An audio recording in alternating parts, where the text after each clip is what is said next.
Market లో invest చేసి మీ డబ్బులు డబుల్ చేసుకోవాలనుకుంటున్నారా? సుందరరామిరెడ్డి గారి సెమినార్ కి అటెండ్ అవ్వండి. సార్ నమస్తే సార్, ఈద రామకృష్ణ గారు. నమస్తే అండి సార్, ఈద రామకృష్ణ గారు, దీనికి ముందు వీడియోలో ఈ ట్రేడర్ సైకాలజీకి సంబంధించి ఒక ఎక్స్క్లూజివ్ వీడియో చేశాము.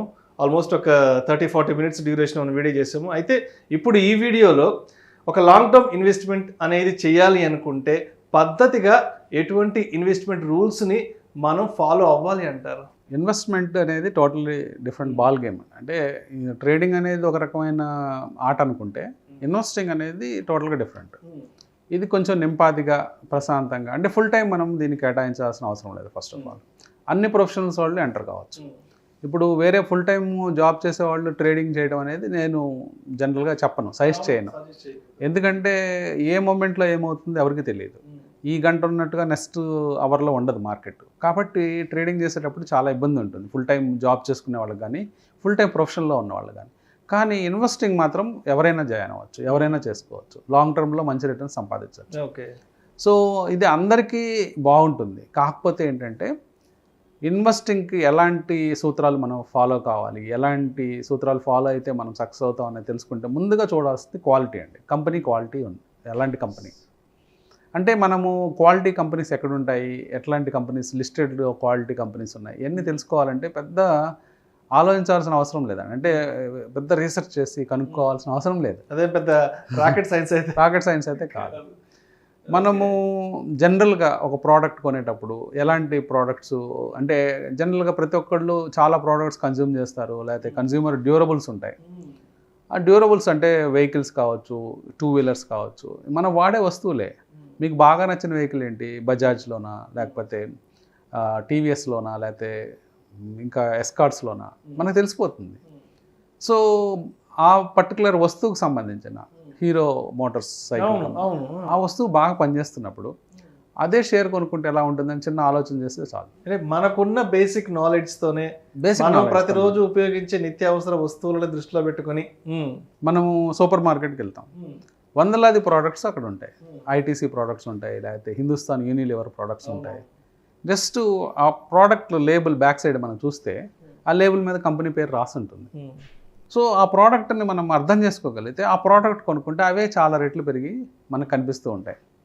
ఫర్ ఎగ్జాంపుల్ ఒక చిన్న ప్రోడక్ట్ గురించి మనం మాట్లాడితే పిడియాష్యూర్ కావచ్చు, ఎన్ష్యూర్ కావచ్చు, ఒక టాటా కాఫీ కావచ్చు, టాటా కంపెనీది. ఈ పిడియాష్యూర్, ఎన్ష్యూర్ లాంటివి అంటే అబౌట్ కంపెనీ, అమెరికా కంపెనీ చేస్తుంది. ఆ కంపెనీ లిస్ట్ అయిందా లేదో చూస్తే అర్థమైపోతుంది. అది ఎంత పెరిగిందో మనం చూస్తే అర్థమైపోతుంది. ఒక ప్రోడక్ట్లో అంటే వీళ్ళకి ఏంటంటే పెద్ద కాంపిటీటర్స్ ఉండరు. కేవలం ఒకళ్ళకి ఇంకొక మ్యాక్సిమం 1 or 2 కాంపిటీటర్సే ఉంటారు.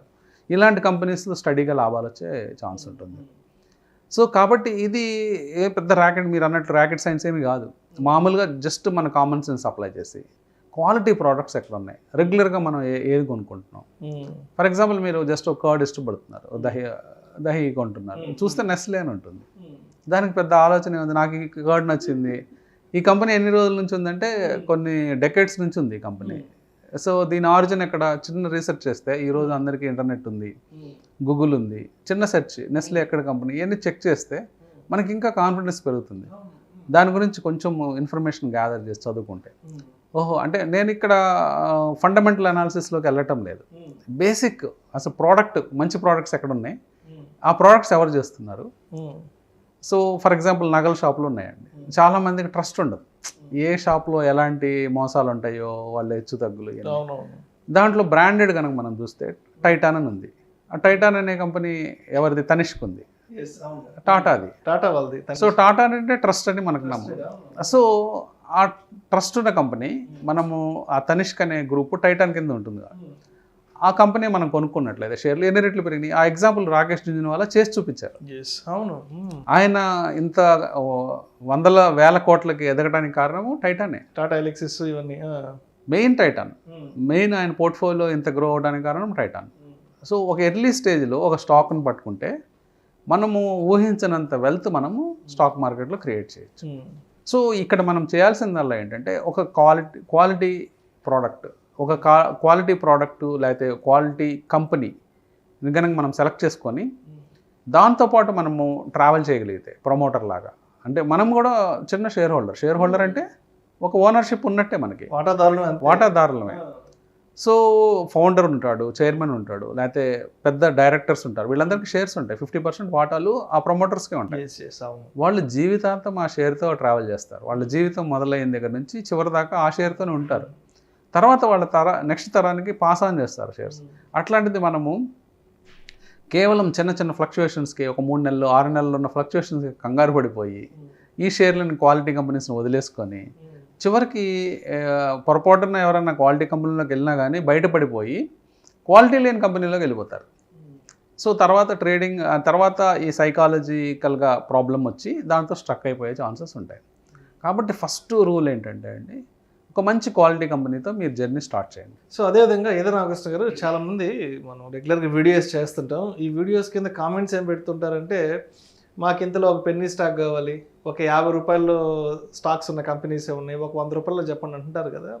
ఈ పెన్నీ స్టాక్స్ జోలికి వెళ్ళడం అనేది ఎంతవరకు సేఫ్ అంటారు? అసలు వీటి భవితవ్యం ఏంటి అసలు? ఈ పెన్నీ స్టాక్స్ అంటే జనరల్గా ఎందుకు కొనాలనుకుంటారంటే అండి, నేను పెట్టుబడి పెట్టే అమౌంట్కి, నేను పెట్టే డబ్బుకి చాలా ఎక్కువ నెంబర్ వస్తాయి అనే ఒక ఆశ ఉంటుంది అందరికీ. అంటే ఫర్ ఎగ్జాంపుల్, నేను కేవలం 50,000 మాత్రమే పెట్టగలను. అదే 50 రూపాయలు షేర్ అయితే నాకు ఒక 1000 షేర్లు చేతికి వస్తాయి. అదే 5,000 రూపాయల షేర్ అయితే కేవలం 10 వస్తాయి.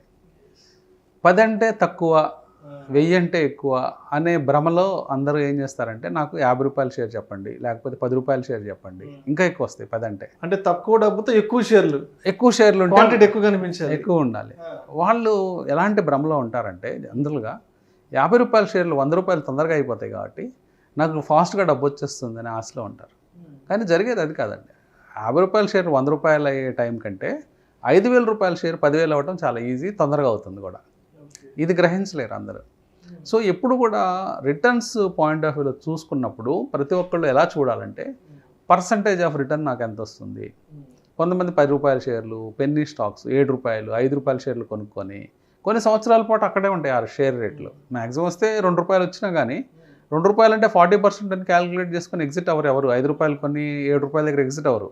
ఇంకా ఆశ పెరిగి తొందరగా ఇంకా 10 అవుతుందేమో 15 అవుతుందేమో అన్న ఆశతో అలాగే 5 రూపాయల షేర్లు స్ట్రక్ అవుతారు. ఎప్పుడైతే వీళ్ళు 5 రూపాయలు 7 రూపాయలు లేపినప్పుడు అమ్మరో, ఈ స్టాకు మళ్ళీ కాసేపు అక్కడే తచ్చట్లాడి మళ్ళీ 5 రూపాయలకు వస్తుంది, మళ్ళీ 4:30కి వస్తుంది, మళ్ళీ 3:30కి వెళ్తుంది. ఇట్లా వాళ్ళని అలా ఇన్వెస్టర్స్ని బాగా విసిగించి అది అక్కడే ఉండిపోతుంది చాలా సంవత్సరాల పాటు. సో ఫైనల్గా ఏమనుకుంటారంటే, స్టాక్ మార్కెట్లో అంత ఏమీ రావటం లేదనుకుంటారు. సో మీరు ఎప్పుడు కూడా అట్లా రిటర్న్స్ క్యాలిక్యులేట్ చేయొద్దండి. క్యాలిక్యులేషన్ పర్సంటేజ్ టర్మ్స్లో క్యాలిక్యులేట్ చేయండి. 5 రూపాయలు షేర్ 7 రూపాయలు అవటము అంటే 40% రిటర్న్ మనకి వచ్చినట్లే. సో అట్లాగే మనకి 500 షేర్లు 700 అయితే 40% వచ్చినట్లే. సో ఏది తొందరగా 40% వస్తుంది అనేది మీరు క్యాలిక్యులేట్ చేస్తే 500 రూపాయల షేర్ 700 తొందరగా అవుతుంది. అంటే అది దాంట్లో పర్ఫార్మెన్స్ మొదలైతే. కాబట్టి చిన్న షేర్లు అని కాకుండా క్వాలిటీ షేర్లు ఎదగండి. క్వాలిటీ షేర్లు కొనుక్కొని ఆ షేర్స్లో కాన్స్టెంట్గా యాడ్ చేయండి షేర్లని. ఇప్పుడు ఒక షేర్తో మొదలు పెట్టారు.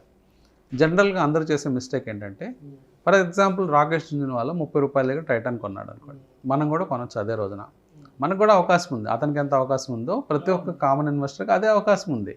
అతను 1,00,000 షేర్లు కొనగానే మార్కెట్ ఏమీ ఎవాపరేట్ అవ్వదు, మార్కెట్ ఏమీ ఇంకా అమ్మకానికి సిద్ధంగా ఉండకపోదు. ఎప్పుడూ అమ్మకానికి సిద్ధంగానే ఉంటుంది. ప్రతి మొమెంట్లో బయర్ ఉంటాడు, సెల్లర్ ఉంటాడు. సో మనం కూడా కొన్నాం అనుకోండి, జనరల్గా ఒక కామన్ ఇన్వెస్టర్ కొంటే జరిగే విషయం ఏంటంటే, ఒక ఆలోచన పరుడు అంటే ఒక స్థిరమైన ఇన్వెస్టర్ ఏం చేస్తారంటే దాన్ని ఇంకా యాడ్ చేస్తారు. ఎట్లా యాడ్ చేస్తారంటే, వాళ్ళు 50 రూపాయలు అయినప్పుడు యాడ్ చేస్తారు, 100 అయినప్పుడు యాడ్ చేస్తారు, 150 అయినప్పుడు యాడ్ చేస్తారు, 200 అయినప్పుడు యాడ్ చేస్తారు, ఆ షేర్ 2000 అయినా యాడ్ చేస్తారు. షేర్ని యాడ్ చేసుకుంటూనే వెళ్తారు. కామన్ ఇన్వెస్టర్ చేసే మిస్టేక్ ఏంటంటే 30 రూపాయలు 50 రూపాయలు కానీ ఎగ్జిట్ అయిపోతారు. ఎందుకంటే ప్రూఫ్ ఆఫ్ సక్సెస్ కోసము అతను వెంపర్లాడతాడు.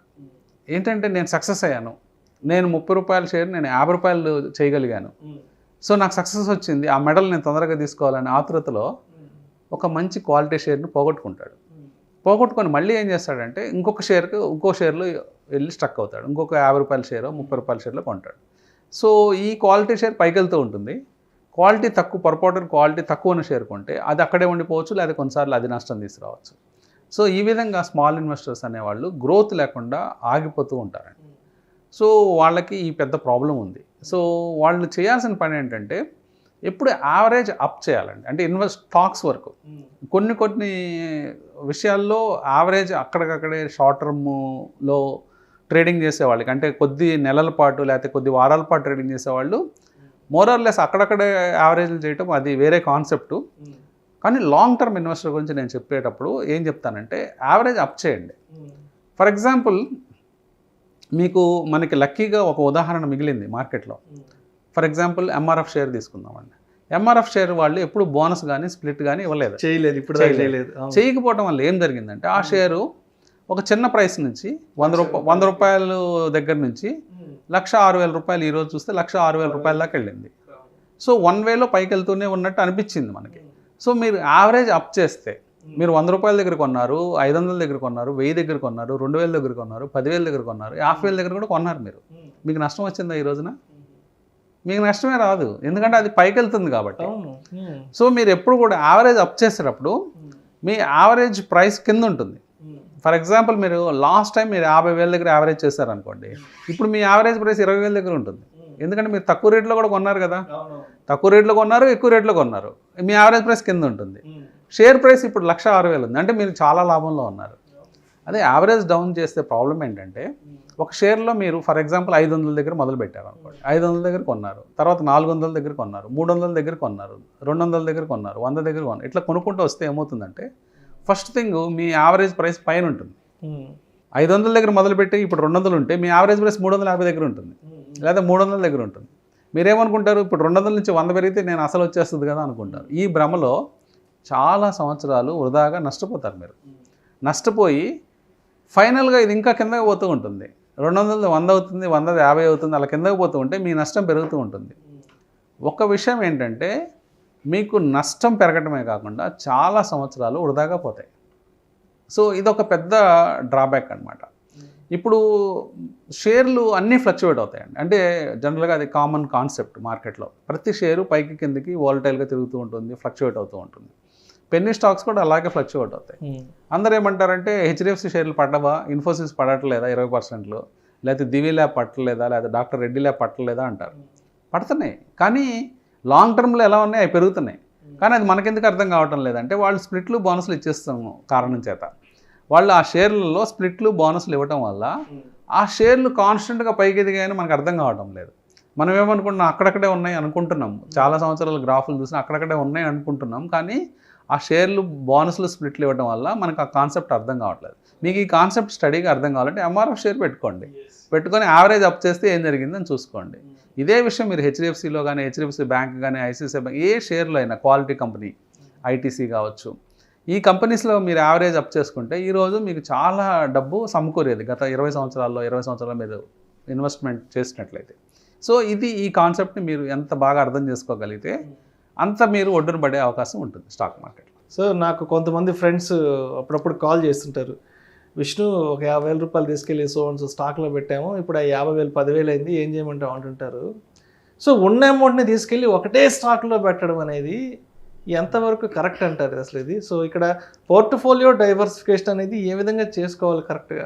పోర్ట్ఫోలియో డైవర్సిఫికేషన్ అనేది ఒక ఇంపార్టెంట్ కాన్సెప్టేనండి. ఎందుకంటే అది మీరు కొత్తగా స్టాక్ మార్కెట్లోకి ఎంటర్ అయ్యారండి. మీకు ఎంటర్ అయినప్పుడు మనం కొన్ని కాన్సెప్ట్స్ ఇప్పుడు డిస్కస్ చేసాం. యావరేజ్ అప్ చేయమన్నా అనుకున్నాం, తర్వాత రకరకాల ప్రైసెస్లో కొనమన్నాం. ప్రతి ప్రైస్ పైనే ఉండాలి, ఇదన్నీ చెప్పుకున్నాం. క్వాలిటీ కంపెనీ కొనమన్నాం. కానీ పూర్తిగా మీకు ఇంకా స్టాక్ మార్కెట్స్ గురించి అవగాహన రాదు. కేవలం మొదటి సంవత్సరం, రెండో సంవత్సరం, మొదటి 3-4 సంవత్సరాలు పెద్దగా అవగాహన రాదు. ఏదో తెలుస్తూ ఉంటాయి కొన్ని పాయింట్స్. స్టిల్ మీరు ఒక లెర్నింగ్ ప్రాసెస్లోనే ఉంటారు. నిజంగా మాట్లాడాలంటే మీరు 40 ఏళ్ళున్న లెర్నింగ్ ప్రాసెస్లోనే ఉంటారు స్టాక్ మార్కెట్లో. సో మీకు పూర్తిగా అవగాహన అనేది చాలా సంవత్సరాల తర్వాతగా రాదు. అంటే మీరు స్టడీగా మంచి కమాండ్ రావాలంటే మార్కెట్ మీద కనీసం ఒక 10-15 సంవత్సరాలు మార్కెట్లో ఉండాలి, ఇన్వెస్టింగ్ అయినా కానీ. సో మీరు ఒకే స్టాక్లో పెట్టడం అనేది, అంటే మీ కెరీర్ బిగినింగ్లో లేకపోతే ఇన్వెస్టింగ్ జర్నీలో బిగినింగ్లో ఒకే స్టాక్లో పెట్టడం అనేది చాలా రిస్కీ ప్రపోజిషన్ అవుతుంది. అందుకని మీరు ఏం చేయాలంటే మొదటగా ఒక 20 స్టాక్స్లో పెట్టుకోండి డైవర్సిఫికేషన్. కనీసం ఒక 20 షేర్లలో మీ ఫండ్ని చేసుకోండి. తర్వాత ఏం చేస్తారంటే మీకు ఒక్కొక్క సంవత్సరం అనుభవం పెరిగే కొద్దీ ఒక్కొక్క అంకెని తగ్గించండి. అంటే మీరు 2 సంవత్సరాల అనుభవం వచ్చింది, 18 షేర్లలో ఉండండి. 5 సంవత్సరాల అనుభవం వచ్చింది, 15 షేర్లలో ఉండండి. 10 సంవత్సరాల అనుభవం వచ్చింది, 10 షేర్లలో ఉండండి. మీకు 20 ఏళ్ళ అనుభవం ఉంది, మీకు అవసరం లేదు, 1-2 షేర్లు చాలు. ఎందుకంటే మీ నాలెడ్జ్తో మీరు కొడతారు, కరెక్ట్ స్టాక్ అని మీరు ఐడెంటిఫై చేయగలుగుతారు. అదే మీరు మొదటి సంవత్సరం ఇది పని చేస్తే మీరు ఇరుక్కుపోయే అవకాశం ఉంది, మీరు డబ్బులు పోగొట్టుకునే అవకాశం ఉంది. కాబట్టి ఒక నెంబర్ 20 పెట్టుకోండి. సో ఒక 20 ఇయర్స్ ఎక్స్పీరియన్స్ వచ్చిన తర్వాత 2-3 షేర్లు చాలు. 2-3 షేర్లతోనే పెద్ద అమౌంట్స్ మనం కొట్టే ఛాన్స్ ఉంటుంది.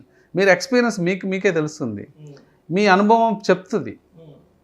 సో మీరు అడగచ్చు, సో ఒక సంవత్సరం దాటిపోయింది, 20 షేర్లు పెట్టాం, ఏ షేర్ తీసేయాలండి అని. 20 షేర్లలో మీరు సింపుల్ లాజిక్ అండి, ఏదైతే పర్ఫామ్ చేయట్లేదో మీ 20లో వర్స్ట్గా ఏది ఉందో దాన్ని తీసేయండి, దాన్ని సైడ్ చేసేసుకోవాలి. దాన్ని తీసేసి టాప్ ఏదైతే పర్ఫార్మర్ ఉందో దానికి ఇవ్వండి ఆ డబ్బు. మీ బెస్ట్ హార్స్కి మీరు డబ్బులు ఇస్తూ ఉండండి. ఆబ్వియస్లీ అంతే, ఇంకా సింపుల్. ఇందాక మనం యావరేజ్ అప్ అని చెప్పాం కదా, అంటే సపోజ్ మీ మొదటి షేరు 300 రూపాయల షేర్ 600 అయి ఉండొచ్చు, అయినా కానీ మీరు భయపడద్దు. లాస్ట్ షేరు సగం అయిపోయి ఉండొచ్చు డబ్బులు. ఎగ్జాంపుల్గా చెప్పాలంటే ఒక 20 లక్షలు డబ్బు పెట్టామండి, ఒక్కొక్క షేర్లో లక్ష పెట్టుకుంటూ వెళ్ళాం, అంటే 20 షేర్లకి 20 లక్షలు డిప్లాయ్ చేసాం. మొదటి షేరు 2 లక్షలు అయింది, లాస్ట్ షేరు 1,50,000 అయిపోయింది. 50,000 తీసేయండి, నో ప్రాబ్లం, తీసేసి 50,000 దీనికి ఇవ్వండి. ఎగ్జాక్ట్లీ అవును. అదే రూల్ ప్రతి సంవత్సరం ఫాలో కాండి. అదే ఇంకా ఏమన్నా మార్పులు చేర్పులు చేస్తే చేసుకోండి, షేర్లు మార్చుకోండి. సో ఏదైతే బెస్ట్ పర్ఫార్మర్స్ ఉంటాయో ఆ షేర్లకు మీరు డబ్బులు ఇచ్చుకుంటూ పోతే అవి బాగా మీకు ఇంకా వెల్త్ క్రియేట్ చేసే అవకాశం ఉంటుంది. ఇది ఒకటి ఫాలో కావాల్సిన విషయం అండి. తర్వాత చాలామంది చేసే తప్పు ఏంటంటే, ఈ డైవర్సిఫికేషన్ మంచిదని మనం టెక్స్ట్ బుక్స్లో చదువుతాము, మ్యూచువల్ ఫండ్స్ మేనేజర్స్ చెప్తారు, వాళ్ళు కూడా 70-80 షేర్లలో పెట్టుబడి పెడతారు వాళ్ళ పోర్ట్ఫోలియో. వాళ్ళు కరెక్టే, ఎందుకంటే వాళ్ళకి కొన్ని రూల్స్ ఉంటాయండి. అంటే వాళ్ళ అసెట్ మేనేజ్మెంట్లో వాళ్ళు 100,000 కోట్లు మేనేజ్ చేస్తారు. అవునవును. 100 కోట్లు మేనేజ్ చేసేటప్పుడు, 1000 కోట్లు మేనేజ్ చేసేటప్పుడు కేవలం మనలాగా 20 షేర్లలో పెడితే వాళ్ళకి కష్టం అవుతుంది, అంత షేర్లు దొరకడం కూడా కష్టం అవుతుంది. అందుకని వాళ్ళు దాదాపుగా 70-80 షేర్లలో పెట్టుబడి పెడతారు. వాళ్ళు కొన్ని రూల్స్ ఉంటాయి, ఏ షేర్ కూడా 2.5% ఆఫ్ ద ఫండ్ వాల్యూ కంటే ఎక్కువ ఉండకూడదని, ఇట్లా కొన్ని రూల్స్ పెట్టుకుంటారు. ఈ రూల్స్ వల్ల కూడా చాలా షేర్లు వాళ్ళు కొనాల్సి వస్తుంది. అలాగే వాళ్ళు కూడా చాలా డైవర్సిఫై చేసుకోమని చెప్తారు. కానీ ఈ రూలు మనం ఫాలో అయితే పప్పులో కాలేసినట్టే. ఎందుకంటే చాలామంది ఇన్వెస్టర్స్ ఏం చేస్తారంటే ఒక 40 షేర్లు 50 షేర్లు కొంతమంది 100 షేర్లు కూడా ఇన్వెస్ట్ చేస్తారు. ఇన్వెస్ట్ చేసిన వాళ్ళకి ఏమవుతుందంటే వాళ్ళకి రేట్ ఆఫ్ రిటర్న్ రాదండి. రిటర్న్ రాకపోగా వాళ్ళకి నష్టాలే వస్తాయి. ఎలా చెప్పమంటారా, మీరు కొన్న 50-60 షేర్లలో కేవలం బుల్ మార్కెట్లో 10-15 పర్ఫామ్ చేస్తాయి, ఒక మిగతా 40 షేర్లు పర్ఫామ్ చెయ్యవు. అప్పుడు మీరు ఏమనుకుంటారంటే మీకు బుల్ మార్కెట్ ఎండ్ అవుతున్నా కానీ మీకు అర్థం కాదు. మీరేమనుకుంటారంటే మిగతా అన్నీ కూడా పర్ఫామ్ చేస్తే ఒకేసారి తీసేద్దాం అనే ఆలోచనతో మీరు కూర్చుంటారు. కానీ ఆ అవకాశం రాకుండానే మార్కెట్ పడిపోతుంది. సో అప్పుడు పెరిగిన షేర్లు కూడా కొంచెం తగ్గుతాయి, పెరగని షేర్లు అలాగే ఉంటాయి, మీ పోర్ట్ఫోలియో మళ్ళీ డౌన్ అయినట్టు ఉంటుంది. మళ్ళీ నెక్స్ట్ బుల్ మార్కెట్ కోసం మీరు వెయిట్ చేస్తూ ఉంటారు. ఈ ప్రాసెస్లో ఏంటంటే టూ మచ్ డైవర్సిఫికేషన్ అనేది వద్దు. సో మీ సైజు అంటే డైవర్సిఫికేషన్ ఎలా ఉండాలంటే కేవలం 20 షేర్లతో మొదలుపెట్టి మీ ఎక్స్పీరియన్స్ పెరిగే కొద్దీ ఒక్కొక్క సంవత్సరానికి ఒక్కొక్కటి కట్ చేసుకుంటూ వచ్చేయండి. సో మీరు ఒక 20 సంవత్సరాల అనుభవజ్ఞుడు అయితే మార్కెట్లో మీరు కేవలం 2-3 షేర్లతోనే మీరు ఉండొచ్చు చక్కగా.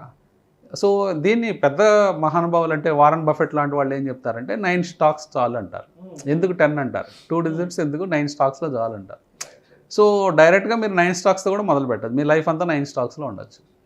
ఎందుకు 10 స్టాక్స్ వాటిని అనలైజ్ చేయడం కూడా కష్టం అవుతుంది ఎక్కువ అయ్యే కొద్దీ. సో అయితే లాస్ట్ మే నుంచి మార్కెట్ మంచి బుల్ ర్యాలీలోకి వచ్చింది. మే, జూన్, జూలై అంతా ఆల్మోస్ట్ ఒక 2 నెలలు బాగా బుల్ ర్యాలీ ఉండింది.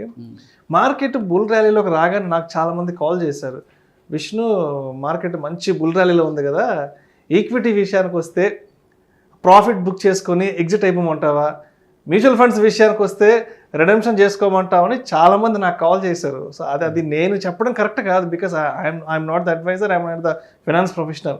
సో మరి మార్కెట్ అనేది బుల్ రన్లో ఉన్నప్పుడు ఈక్విటీ విషయంలో ప్రాఫిట్ బుక్ చేసుకుని ఎగ్జిట్ అయిపోవడం కరెక్టేనా, మ్యూచువల్ ఫండ్స్ విషయంలో రిడెంప్షన్ చేసుకోవడం కూడా కరెక్టేనా, ఇది ఎంతవరకు కరెక్ట్ అంటారు ఇలాంటి ఒక నిర్ణయానికి రావడం? అంటే మెయిన్గా మార్కెట్లో అండి లాంగ్ టర్మ్ ఉందామని వస్తే మీకు మంచి రిటర్న్స్ వచ్చే అవకాశాలు ఉంటాయండి మార్కెట్లో. ఎంత మంచి రిటర్న్స్ అంటే అన్ని ఫండ్స్ కంటే, అంటే అన్ని అసెట్ క్లాసెస్ కంటే, అంటే ఒక FD కంటే, ఒక రియల్ ఎస్టేట్ అంటే మనం ఏదో సర్టన్ కొన్ని పాకెట్స్లో ఎక్స్ట్రాడినరీగా పెరిగిన పాకెట్స్ కాకుండా యావరేజ్ రేట్ ఆఫ్ రిటర్న్ తీసుకుంటే రియల్ ఎస్టేట్లో కూడా మీకు 15-16% వస్తుంది యావరేజ్ రేట్ ఆఫ్ రిటర్న్. ఎక్స్ట్రాడినరీగా పెరిగిన 1 or 2 కేసెస్ వదిలేద్దాం. గోల్డ్ అయినా అంతే. గోల్డ్ అయితే మీకు ఒక 10%, 8% యాన్యువల్ రేట్ ఆఫ్ రిటర్న్ వస్తుంది. కానీ స్టాక్ మార్కెట్లో విషయానికి వస్తే మీరు లాంగ్ టర్మ్ ఉండే కొద్దీ మీ రేట్ ఆఫ్ రిటర్న్ అనేది 16, 17, 18, 19% దాకా వెళ్ళిపోతుంది long term average. So short టర్మ్లో ఫ్లక్చుయేషన్స్ ఉంటాయి. అంటే మీకు 20% పోవచ్చు, మళ్ళీ 15% రావచ్చు, ఇట్లా గజిబిజిగా ఉంటాయి షార్ట్ టర్మ్లో మాత్రం. అదే 5 సంవత్సరాల నుంచి 6 సంవత్సరాలు దాటిన పోర్ట్ఫోలియోస్ అన్నీ కూడా మంచి మేనేజ్మెంట్లో ఉంటాయి. అంటే మ్యూచువల్ ఫండ్స్ కావచ్చు, లేకపోతే ప్రాపర్గా మేనేజ్ చేసుకునే పోర్ట్ఫోలియో మేనేజర్స్ కావచ్చు, లేకపోతే వాళ్ళు పోర్ట్ఫోలియోస్ చక్కగా మేనేజ్ చేసుకునే వాళ్ళకి మీకు 16, 17, 18% రిటర్న్ అనేది స్టాక్ మార్కెట్లో మాత్రమే వస్తుంది, ఇంకెక్కడ రాదు ప్రపంచంలో. వేరే అసెట్ క్లాస్లో అసలు రాదు. ఇది మనం గుర్తిరగాల్సిన సత్యం అండి. సో మనం స్టాక్ మార్కెట్లో ఎక్కువ రిటర్న్ వస్తుంది కాబట్టి మనం చేయాల్సిన పని లాంగ్ టర్మ్ ఉండాలి. టైమింగ్ అనేది ఇంపార్టెంట్ కాదండి. మీరు సింపుల్గా మీరు ఒక సెన్సెక్స్ గ్రాఫ్, నిఫ్టీ గ్రాఫ్ పెట్టండి. పెడితే ఆ జర్నీలో గత 20 సంవత్సరాలు 40 సంవత్సరాల గ్రాఫ్ పెట్టుకుంటే ఆ జర్నీలో చాలాసార్లు పీక్స్ వచ్చినట్టు కనిపిస్తాయి. మళ్ళీ ఒక 5 ఏళ్ళ వెనక్కి చూస్తే అది లో అనమాట. గతంలో వచ్చిన పీక్ ఇప్పుడు లో అది.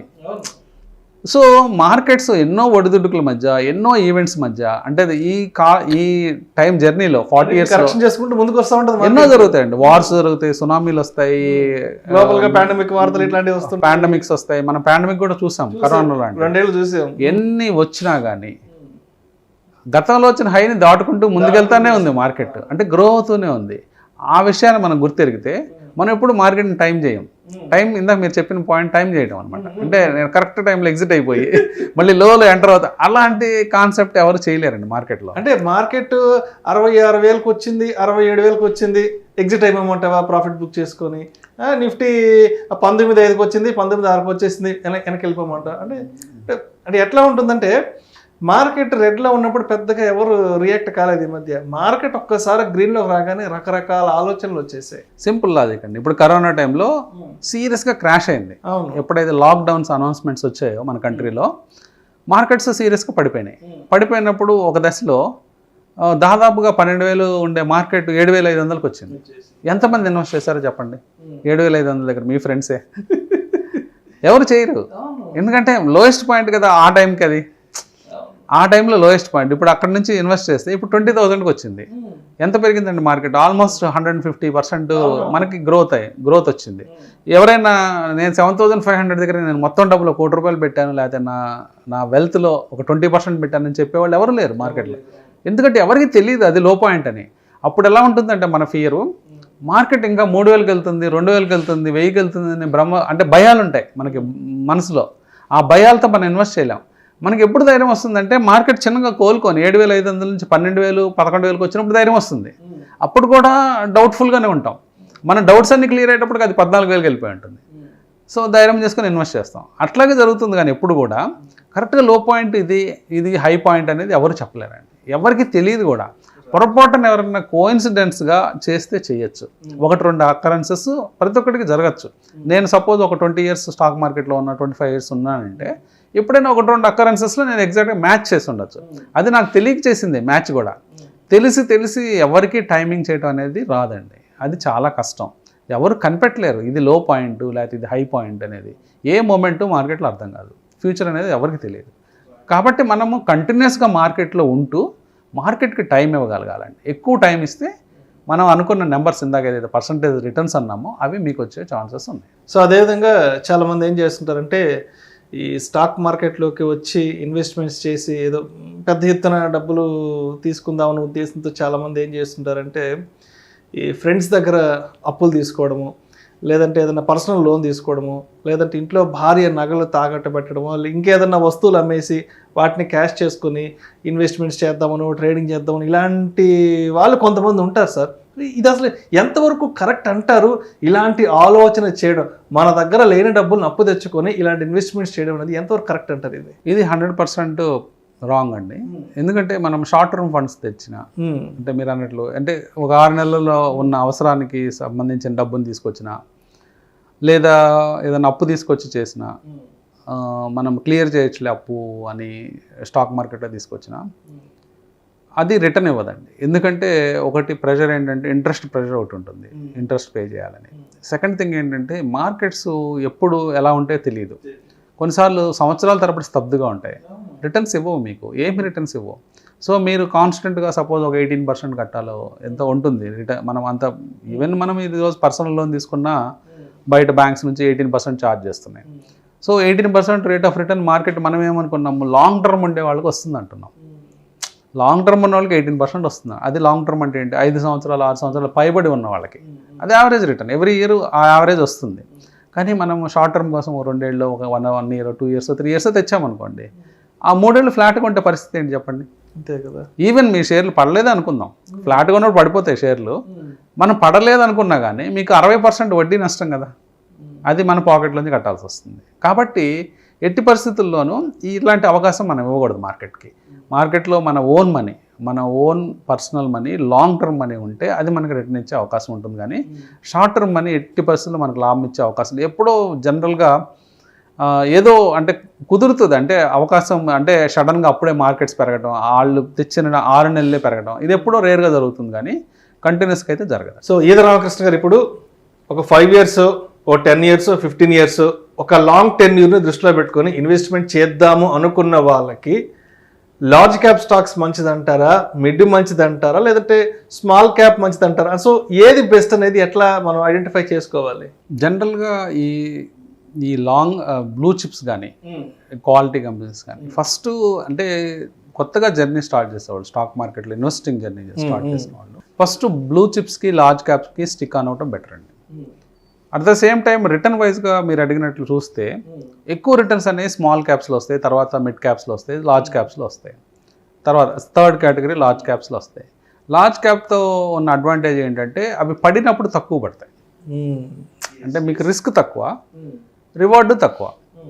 స్మాల్ క్యాప్తో వచ్చిన గొడవ ఏంటంటే రిస్క్ ఎక్కువ, రివార్డు కూడా ఎక్కువ. సో మీరు బిగినింగ్ ఆఫ్ ద జర్నీలో మీకు ప్రాబ్లం ఏమొస్తుందంటే స్మాల్ క్యాప్స్ని ఐడెంటిఫై చేయడం కష్టమవుతుంది. ఎందుకంటే మీకు అవి అర్థం కావు. ఎందుకంటే స్మాల్ క్యాప్ అంటేనే ఆ మార్కెట్ క్యాపిటలైజేషన్ తక్కువ, చిన్న కంపెనీస్ అని మనకు అర్థమైపోయింది.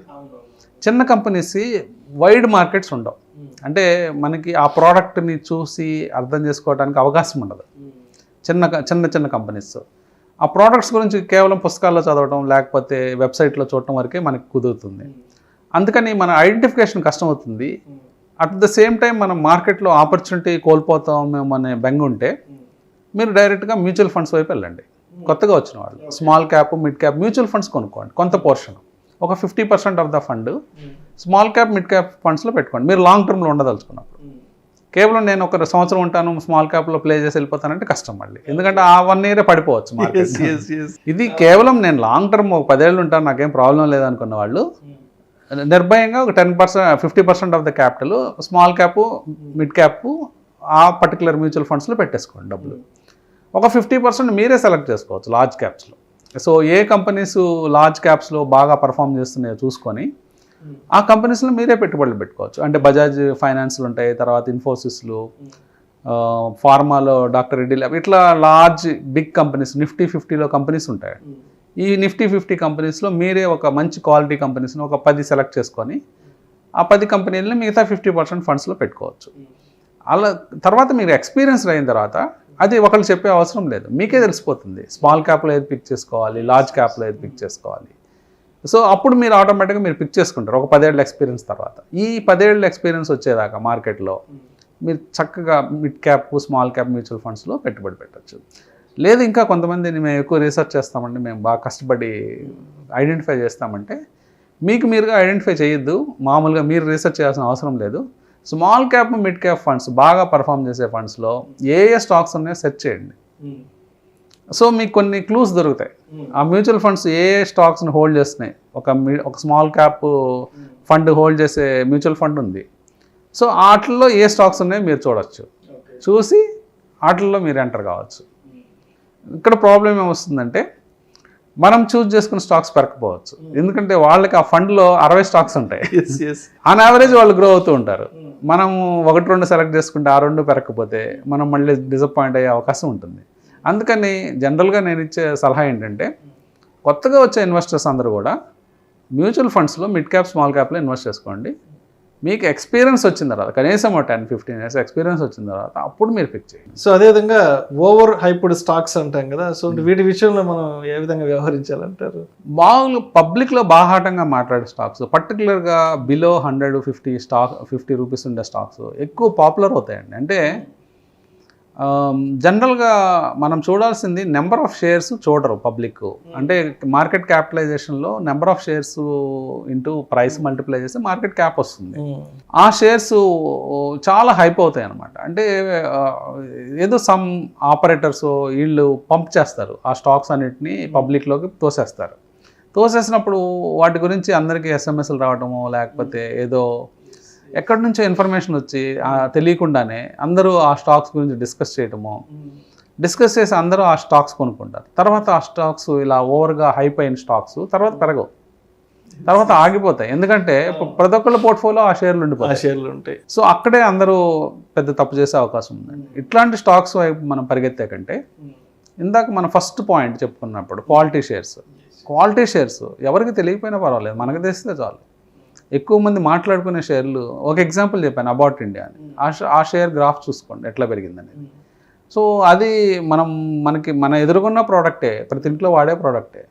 అలాంటి ప్రోడక్ట్ ఉన్న కంపెనీ, అమెరికన్ బేస్డ్ కంపెనీ, మనం కొనుక్కున్నట్లయితే స్టడీగా పెరిగింది. అలాంటి స్టాక్స్ గురించి ఎవరు మాట్లాడరు, ఎక్కడ డిస్కస్ చేయరు. ఎందుకంటే దాని షేర్ హోల్డర్సే తక్కువ ఉంటారు. ఆ తక్కువ ఉన్న షేర్స్ హోల్డర్స్ ఎక్కడెక్కడ ఉంటారు. సో అలాంటి షేర్లు కనుక మీరు పిక్ చేయగలిగితే మీకు ఎక్కువ రిటర్న్ వచ్చే ఛాన్స్ ఉంటుంది. లేదా ఇప్పుడు జనరల్గా మీరు అడగండి ఐటీసీ ఎంతమంది దగ్గర ఉన్నాయని. ఈవెన్ వైడ్లీ హెల్డ్ స్టాక్ కదా మ్యూచువల్ ఫండ్స్లో, చాలామంది దగ్గర ఉండవు జనరల్ షేర్ హోల్డర్స్ దగ్గర. జనరల్ షేర్ హోల్డర్ దగ్గర ఎలాంటి షేర్లు ఉంటాయంటే వోడాఫోన్ ఉంటుంది, లేకపోతే సుజలాన్ ఉంటుంది. ఎందుకంటే ఈ తక్కువ ప్రైస్ ఉన్న షేర్లు, ఎక్కువ మంది పాపులర్గా ఉన్న షేర్లు. తర్వాత పడిపోయిన షేర్ల గురించి ఎక్కువ ఆశపడతారు. అంటే ఒక షేర్ పడిపోతుంది అనుకోండి, సపోజ్ కాఫీ డే ఉంది, ఏదో ప్రాబ్లం వచ్చింది, ఆ షేర్ పడిపోగానే ఎంటర్ అవుతారు. అది అక్కడ నుంచి కంటిన్యూస్గా ఫాలో అవుతూనే ఉంటుంది. అందరికీ తెలుసు బుక్స్లో ఎన్ని వేల కోట్ల అప్పు ఉందని తెలుసు, ఈ కాఫీ షాప్స్ నడపలేకపోతున్నారని తెలుసు. అయినా తెలిసినా కానీ నేను తక్కువ రేట్లో కొంటున్నాను కదా, నేను ప్రీవియస్ ఇదివరకు కొన్న షేర్ హోల్డర్, అంటే ఇదివరకు ఇన్వెస్టర్ కొన్న ప్రైస్ కంటే గతంలో ఇన్వెస్టర్ 200 కొన్నాడు, నేను 100కే కొంటున్నా కదా, ఇంకో ఫ్రెండ్ 100కి కొన్నాడు కదా, నేను 50కే కొన్నాను కదా, నేను సక్సెస్ఫుల్ కదా అనుకుంటారు అనమాట. ఆ భ్రమల్లో ఉంటారు. ఇలాంటివన్నీ వదిలించుకోవాలండి మనం. ఇది తక్కువ ప్రైస్లో కొనడం గొప్ప కాదండి, ఎక్కువ ప్రైస్ అయినా పర్వాలేదు, పెరగటం గొప్ప. ఒక షేర్ పెరగాలి, మనం కొన్న షేర్ పెరగాలి. ఒక్కటే అండి, లాస్ట్గా ఒక పాయింట్ చెప్తాను. మనము ఇక్కడ కన్స్యూమర్ మైండ్ సెట్, అలాగే బిజినెస్ మైండ్ సెట్ అని 2 ఉంటాయండి.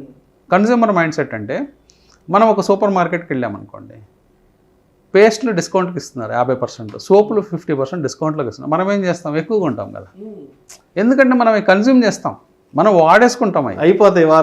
ఇప్పుడు సపోజ్ మనం పర్టికులర్ బ్రాండ్ సోపు వాడుతున్నాం రోజు, ఆ సోప్ నాకు 50%కి ఇస్తున్నారు అనుకోకుండా పలానా స్టోర్కి వెళ్తే. అది నాకు బయట ఎక్కడ కొన్నా 100% ప్రైస్ కట్టాలి నేను. ఇప్పుడు సపోజ్ 50 రూపాయలు అయితే 50 రూపాయలు కట్టాలి. కానీ నాకు లక్కీగా 6 కొంటే 25 రూపాయలే అన్నాడు అనుకోండి, నేను డెఫినెట్గా కొనుక్కుంటాను, 10-20 కొనుక్కుంటాను. ఎందుకంటే నేను ఒక 2 నెలల్లో వాడే ఎప్పటికైనా అవసరం ఉంటుంది. దీన్ని కన్స్యూమర్ మైండ్ సెట్ అంటారండి. షేర్స్ని ఆ మైండ్ సెట్తో కొనొద్దు, తక్కువకు దొరుకుతున్నాయని కొనొద్దు ఎప్పుడు. ఓకే, అంటే ఏదో సబ్బులు పేస్ట్లు డిస్కౌంట్కి వస్తున్నాయి కదా అన్నట్టు ఆ ధోరణిలో చూడకూడదు. ఆ కాన్సెప్ట్ కరెక్టే. సూపర్ మార్కెట్ ఇంటి వరకు అది. ఇప్పుడు మన బట్టల షాప్కి వెళ్తాం, మనం మాల్స్కి వెళ్తాం, బట్టలు డిస్కౌంట్ ఇచ్చినప్పుడు ఎక్కువ కొనుక్కోవాలి. బై 1 get 1 బై 2 get 3 కొనుక్కోండి, ఎక్కువ కొనుక్కోండి. మంచి, ఎందుకంటే మనం వాడుకుంటాం కదా, మనకు అవసరం కూడా. ఇదివరకు ఒకటే కొనేది, ఇప్పుడు 2 కొనుక్కుంటాం. మనము అక్కడ ఆ మైండ్ సెట్ కరెక్ట్ అండి. అది ఆ మైండ్ సెట్ మీరు అప్లై చేయండి సూపర్ మార్కెట్కి వెళ్ళినప్పుడు, మాల్కి వెళ్ళినప్పుడు. కానీ ఆ మైండ్ సెట్ని పొరపాటును కూడా స్టాక్ మార్కెట్కి మాత్రం తేవద్దు. ఎందుకంటే స్టాక్ మార్కెట్లో బిజినెస్ మైండ్ సెట్తో రావాలి. మీరు కొన్న షేర్ ఫ్యూచర్లో ఇంకొకటికి అమ్మాలి. మీరు ఆలోచించండి, నేను ఒక షేర్ కొన్నాను 500 పెట్టి, నేను 1 సంవత్సరం తర్వాత, 2 సంవత్సరాల తర్వాత దాన్ని నేను 1000 రూపాయలకి అమ్మాలి. ఎట్లా అమ్మగలుగుతాను ఒక షేర్ని 1000 రూపాయలకి 500 కొని? ఆఖది క్వాలిటీ కంపెనీ అయ్యి, ఆ 2 ఏళ్ళు సర్వైవ్ అయ్యి, దాని ప్రాఫిట్స్ పెరిగితేనే వేరే వాడు వచ్చి నా దగ్గర 1000 కొంటాడు. అవునవును. అంతేగాని ఒక చెత్త కంపెనీ కొనుక్కుంటే నా దగ్గర 500 కొనడు కదా, 200కో 100కో కొంటాడు. ఇది బిజినెస్ మైండ్ సెట్. ఎప్పుడు మన బిజినెస్ మైండ్ లాగా ఆలోచించాలి. కన్స్యూమర్ మైండ్ సెట్ను వదిలిపెట్టాలి ఇంటి దగ్గరే, లేకపోతే సూపర్ మార్కెట్లోనే వదిలిపెట్టేయాలి. స్టాక్ మార్కెట్కి వచ్చి ఆ మైండ్ సెట్ తీసుకొస్తారు చాలామంది. తీసుకొచ్చి ఇది చౌకగా దొరుకుతుంది కదా, 2 నెలల క్రితం 100 రూపాయలు ఉండేది, ఇప్పుడు 25కే దొరుకుతుంది కదా, ఎక్కువ కొందామని ఎక్కువ కొంటారు. తర్వాత దాంట్లో స్ట్రక్ అయిపోయి అక్కడే ఉండిపోతారు. ఎందుకంటే నువ్వు భవిష్యత్తులో ఆ కంపెనీని ఇంకొకరికి అమ్మాలి. 25 రూపాయలు 50కి ఎలా అమ్ముతావు? ఇది నష్టాల్లో ఉన్న కంపెనీ 50కి ఎప్పుడు వస్తుంది? వచ్చేదాకా మనకు ఒప్పుకుంటుందా? మన ఇన్వెస్ట్మెంట్ అనేది అర్థవంతమైనదిగా ఉండాలని, వ్యర్థమయ్యేదిగా ఉండకూడదు కదా. అవును, ఎందుకంటే మనము ఫ్యూచర్లో అమ్మాల్సిన ప్రైస్ పెరగాలి. సో అక్కడ మీ బిజినెస్ మ్యాన్ మైండ్ సెట్, అది బిజినెస్ మ్యాన్ మైండ్ సెట్ తీసుకురావాలి, లేకపోతే మీరు నష్టపోయే అవకాశం. Right. Thank you so much Eedara Ramakrishna గారు. చాలా సావధానంగా మన ప్రేక్షకులకి చాలా రోజుల తర్వాత మీ నుంచి ఒక డిఫరెంట్ కంటెంట్తో, ఒక యూనిక్ కాన్సెప్ట్, ఒక యూనిక్ కంటెంట్తో మరొకసారి ప్రేక్షకుల ముందుకు మనం వెళ్ళబోతున్నాము. అండ్ ఈ వీడియోలో పర్టికులర్గా ఒక ఇన్వెస్టర్ మైండ్ సెట్ ఎలా ఉండాలి, ఒక లాంగ్ టర్మ్లో ఇన్వెస్ట్ చేసే ముందు ఒక రిటైల్ ఇన్వెస్టర్ అనే వాళ్ళు ఎటువంటి జాగ్రత్తలు తీసుకోవాలి, ఎటువంటి విషయాల పట్ల తప్పనిసరిగా అవగాహన కలిగి ఉండాలి అనే ఇటువంటి అన్ని రకాల అంశాల గురించి మీ యొక్క అనుభవాన్ని మొత్తం క్రోడీకరించి మన ప్రేక్షకులకు తెలియజేశారు. Thank you so much Eedara Ramakrishna గారు. థ్యాంక్ యూ అండి.